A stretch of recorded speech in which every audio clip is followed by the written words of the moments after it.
आइए आज हम शुरू करते हैं अंतरा भाग 2 का पद्य खंड की पहली कविता देवसेना का गीत। देवसेना का गीत के राइटर हैं हमारे जयशंकर प्रसाद जी।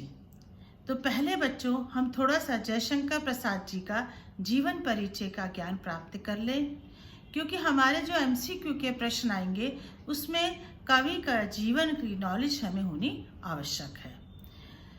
तो जयशंकर प्रसाद जी का जन्म 1888 ईस्वी में काशी में है, परंतु इन्होंने घर पर रहकर ही अनेक भाषाओं का ज्ञान प्राप्त किया, जिसमें हिंदी, संस्कृत, अंग्रेजी, उर्दू, बांग्ला इत्यादि हैं। इसके पश्चात इन्होंने जो रचनाएं लिखी वो बहुत प्रसिद्ध रहीं, जिसमें कामायनी महाकाव्य, इसके अतिरिक्त लहर, आंसू, तितली, कंकाल, झरना इत्यादि अनेक रचनाएं हैं। इन रचनाओं में से बच्चों अगर हम कुछ रचनाएं याद कर लेंगे तो आपके एमसीक्यू के प्रश्नों के उत्तर हल हो जाएंगे। आइए हम इनकी थोड़ी भाषा शैली पर भी विचार कर लें। इनकी भाषा संस्कृत निष्ठ खड़ी बोली है। जैसा कि आरंभ में इन्होंने ब्रज भाषा का ही प्रयोग किया, क्योंकि समकालीन कवि जो थे अर्थात इनके समय के कवि जो थे ब्रज भाषा का ही प्रयोग कर रहे थे, परंतु इसके पश्चात इन्होंने खड़ी बोली का प्रयोग किया। इनकी बोली प्रभावशाली और गंभीरता से युक्त है, सरल है, सहज है, प्रभावपूर्ण है, परिमार्जित भाषा का इन्होंने प्रयोग किया है।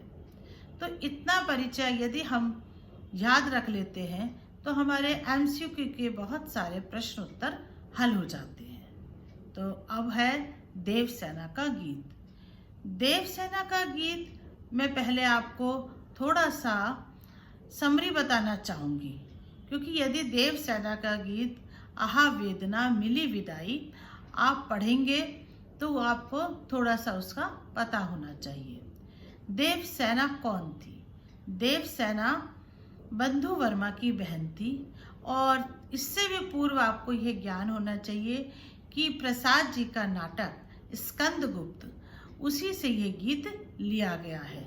स्कंदगुप्त जो राजा था, बंधु वर्मा ने अपने बांधुओं के साथ जब स्कंदगुप्त पर आक्रमण हुआ हुणों का तो उसकी सहायता की।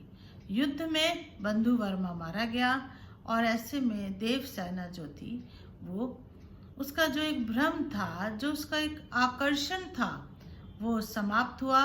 उसने स्कंदगुप्त के प्रेम निवेदन को भी ठुकरा दिया और देश सेवा, समाज सेवा का व्रत या संकल्प उसने ले लिया, और सब कुछ छोड़कर वह जंगलों में रहने को चली गई। आज दोबारा से वह अपने बीती हुई यादों को कुरेद रही है, और उसमें उसे स्कंदगुप्त का स्मरण हो आता है, जिससे कि वह अपने जीवन का एक पूरा विश्लेषण करने के पश्चात यही पाती है कि उसने जीवन में दुख ही दुख प्राप्त किए, और इसके लिए वह कहती है कि मैं आज अपने दुखों से विदाई ले रही हूँ, और उसके मुंह से निकलता है आहा वेदना मिली विदाई।